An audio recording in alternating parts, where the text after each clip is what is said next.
Vamos mergulhar direto na nossa análise de hoje. Temos uma verdadeira masterclass pela frente. Como um professor guiando a turma por um labirinto incrível, o nosso objetivo aqui é desconstruir a ciência do cérebro e transformar isso em conhecimento tático, algo que possamos aplicar de verdade no mundo real. Sem achismos, sem intuição vazia. Vamos focar na neurociência pura e entender como ela molda, literalmente, cada decisão de compra que o ser humano toma. Para começar a nossa aula, pensem comigo nesta pergunta central: o que realmente impulsiona o desejo humano de comprar?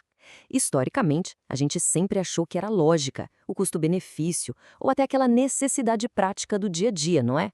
Mas a ciência mostra algo fascinante. A resposta real está escondida lá nos nossos circuitos neurais primitivos, em reações químicas que acontecem milissegundos antes de qualquer pensamento racional sequer dar as caras. É uma baita mudança de paradigma. E aqui está o roteiro da nossa Masterclass. Vamos cobrir 5 tópicos. Primeiro, o motor da recompensa. Segundo, a nova perspectiva dopaminérgica. Terceiro, o cérebro do consumidor. Quarto, estratégias práticas de aplicação. E, por fim, a síntese para neurovendas. Entrando então na nossa primeira sessão, o motor da recompensa. Vamos entender de perto a biologia da motivação.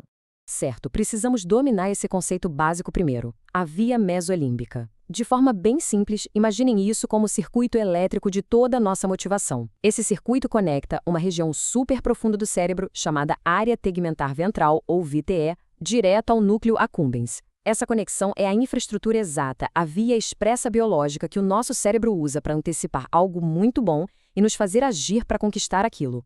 Observando esse esquema, a área tegmentar ventral, a linha azul, envia essas setas para cima. Elas representam as projeções de dopamina, indo direto para o estriado, onde fica o núcleo accumbens, e também lá para o lobo frontal. A grande sacada acadêmica aqui é que a dopamina nunca trabalha sozinha de forma isolada. Ela flui por circuitos maravilhosos que interligam o nosso desejo mais instintivo com a nossa ação prática.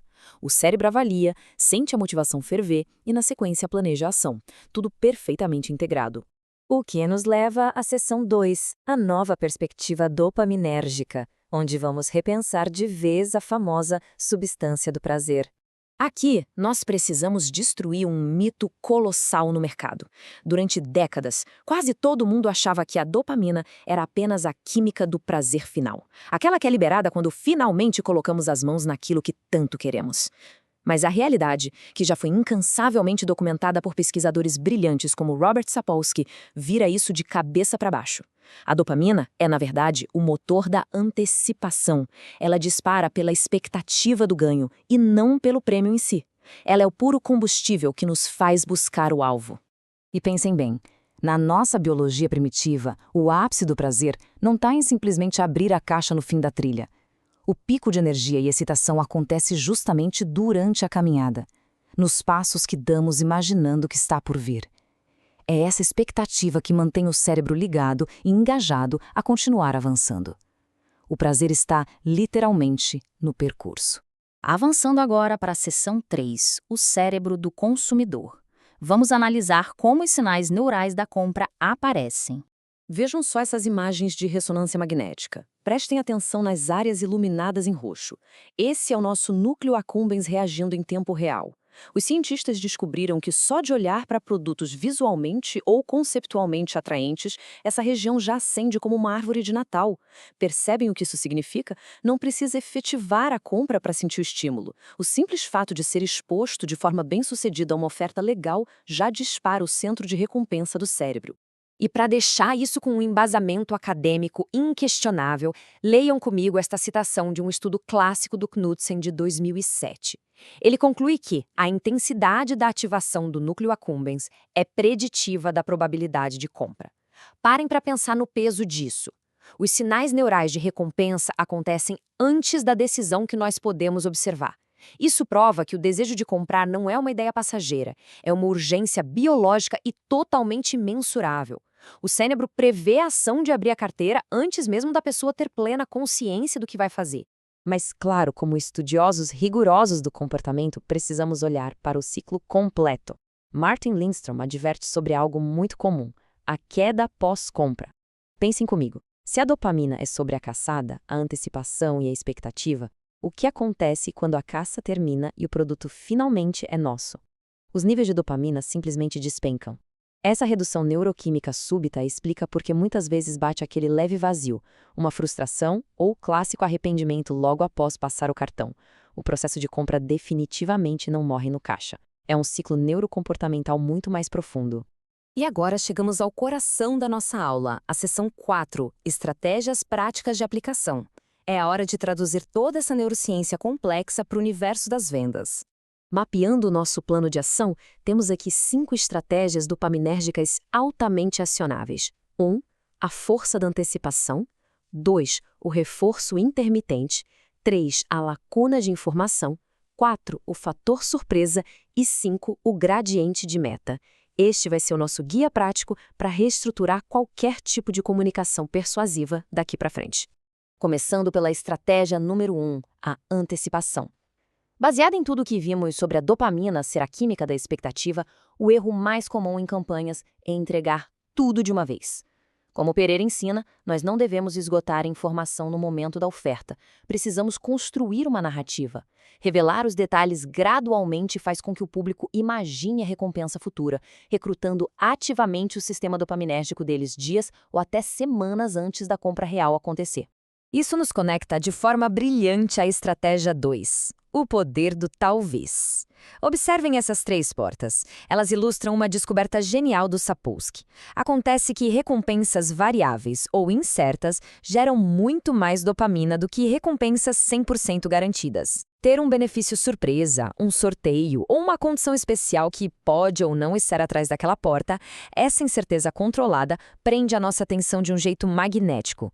Não ter certeza absoluta do desfecho prolonga a busca do cérebro e intensifica o desejo. Em seguida, as estratégias 3 e 4 trabalham em dupla para literalmente sequestrar a atenção do cérebro. A teoria da lacuna de informação da Harut nos mostra que se a gente criar um espaço claro entre o que o público já sabe e o que ele deseja desesperadamente descobrir, o cérebro fará o impossível para fechar esse vazio narrativo. A curiosidade dói e a resposta é o prêmio. Combinando isso com as descobertas do Burns sobre a novidade, ao colocarmos quebras de padrão inesperadas, ativamos o córtex e reduzimos aquele tédio, a habituação. Resumindo, mistério e surpresa são gatilhos biológicos pesados de atenção, e não apenas truques baratos. A nossa estratégia 5 aborda o chamado efeito do gradiente de meta e o progresso ilusório. Olhem com cuidado esse experimento dos cartões de fidelidade. Temos 2 cenários onde o esforço real exigido é rigorosamente o mesmo: comprar 8 itens para ganhar o brinde. Mas o cenário de baixo tem 10 espaços no total, com 2 deles já carimbados logo na entrega. Acontece que o cérebro humano enquadra esse cenário de baixo de uma maneira completamente diferente. O grande segredo do sucesso estrondoso desse segundo cartão reside exatamente nestes 2 carimbos pré-preenchidos. Matematicamente, a distância física para o cliente é idêntica. Ainda faltam 8 compras nos 2 casos. No entanto, a ilusão visual de que o progresso já foi iniciado e de que a linha de chegada está um pouquinho mais perto acelera de forma dramática a vontade biológica de concluir a tarefa. Sentir que já avançamos alguns passos dispara nossa urgência. Chegando na nossa seção 5, a síntese para neurovendas. Vamos amarrar tudo isso na construção de uma verdadeira jornada de expectativa. Se nós formos extrair a principal lição desta masterclass toda, é essa conclusão de Morin e Renvoys. Vender não é sobre despejar informações racionais exaustivas nas pessoas. A biologia da nossa decisão não opera, em primeiro lugar, por planilhas e dados estritamente lógicos. A persuasão moderna de alto nível exige muito menos discurso puramente promocional e muito mais a construção cuidadosa de jornadas que ativem a expectativa, a curiosidade e aquela sensação de progressão. O foco do professor aqui para vocês é este: alinhem sempre a mensagem ao sistema natural de recompensas do cérebro. E para encerrarmos a nossa análise de hoje em grande estilo, eu deixo uma provocação bem prática para a nossa turma.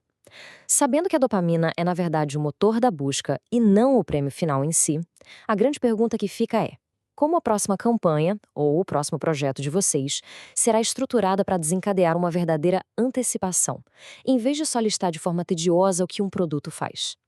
Reflitam muito sobre essa mudança de perspectiva e apliquem esse conhecimento. Um grande abraço, bons estudos e até a nossa próxima análise.